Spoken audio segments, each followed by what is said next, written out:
સુરતના ward number 18માં રાજકીય ચહલપહલ વચ્ચે એક નવી રાજકીય ચર્ચાએ જોર પકડ્યું છે। ભાજપના ઉમેદવાર દિનેશ રાજ પુરોહિત આપની પ્રશિક્ષણ શિબિરમાં જોવા મળ્યા હોવાનો દાવો આમ આદમી પાર્ટીએ કર્યો છે।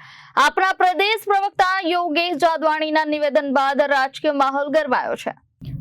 આમ આદમી પાર્ટીના પ્રદેશ પ્રવક્તા યોગેશ જાદવાણીએ દાવો કર્યો છે કે દિનેશ રાજ પુરોહિત ભાજપના ઉમેદવાર હોવા છતાં આપની પ્રશિક્ષણ શિબિરમાં જોવા મળ્યા હતા। જાદવાણી મુજબ તેમને માહિતી મળી હતી કે ward number 18માં Bharatiya Janata party હારી રહી છે અને દિનેશ રાજ પુરોહિત સક્રિય રહી લોકોની સેવા કરવા ઈચ્છા વ્યક્ત કરી રહ્યા છે। તેમણે વધુમાં ઉમેર્યું કે દિનેશ રાજપૂતને એવું લાગી રહ્યું છે કે તેઓ ભાજપમાંથી ઉમેદવારી ફોર્મ પાછું ખેંચી શકશે નહીં અને ચૂંટણીમાં પરાજયનો સામનો કરવો પડી શકે છે। જાદવાણીના દાવા પ્રમાણે દિનેશ રાજ પુરોહિતે એવું પણ જણાવ્યું કે ભાજપ તરફથી યોગ્ય પ્રતિસાદ ન મળતા તેઓ પાર્ટીથી નારાજ છે અને પાર્ટીથી તંગ આવી ગયા છે। આપના કાર્યકર્તાઓ સાથે મુલાકાત દરમિયાન ચૂંટણી બાદ આપમાં જોડાવાની શક્યતા અંગે પણ ચર્ચા થઈ હોવાનું જાદવાણીએ જણાવ્યું। જાદવાણી મુજબ મીડિયા હાજર હોવા છતાં દિનેશ રાજ પુરોહિત ત્યાંથી પરત ફરી ગયા હતા। આ તમામ માહિતી આપને કાર્યકર્તાઓ મારફતે મળ્યાનો દાવો પ્રદેશ પ્રવક્તાએ કર્યો છે। અમે અમારા કાર્યકર્તાઓ પાસે એ જાણવાની કોશિશ કરી કે દિનેશ રાજપુરોહિત અહીંયા આમ આદમી પાર્ટીનું જે પ્રશિક્ષણ શિબિર છે કોસમાળા ગામ ખાતે એ ફાર્મમાં અંદર પાર્કિંગ સુધી શું કામ આવ્યા હતા। એટલે અમને વોર્ડ નંબર 18ના જે કાર્યકર્તાઓ હતા એમને કીધું કે વોર્ડ નંબર 18માં ભારતીય જનતા પાર્ટીને એવું લાગી રહ્યું છે કે ભારતીય જનતા પાર્ટી બહુ ભૂંડી રીતે હારી રહી છે અને દિનેશભાઈ રાજપુરોહિત પણ એવું માની રહ્યા છે કે પોતે આ વખતે ચૂંટણી હારી રહ્યા છે।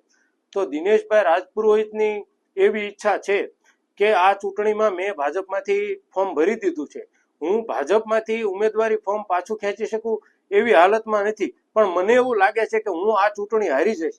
તો ચૂંટણી હાર બાદ હું એવું વિચારું છું કે એ વોર્ડમાં સક્રિય રહી શકું અને લોકોના કામ કરી શકું અને મને ભારતીય જનતા પાર્ટીથી હું હવે આમ ગણો તો તંગ આવી ગયો છું અને ભારતીય જનતા પાર્ટી તરફથી મને જે પ્રતિસાદ મળવો જોઈએ, જે પ્રતિકાર લોકોનો મળવો જોઈએ એ મળી નથી રહ્યો। એટલે મારે પણ પાર્ટી બદલવી પડશે અને આમ આદમી પાર્ટીમાં જોડાવવું પડશે।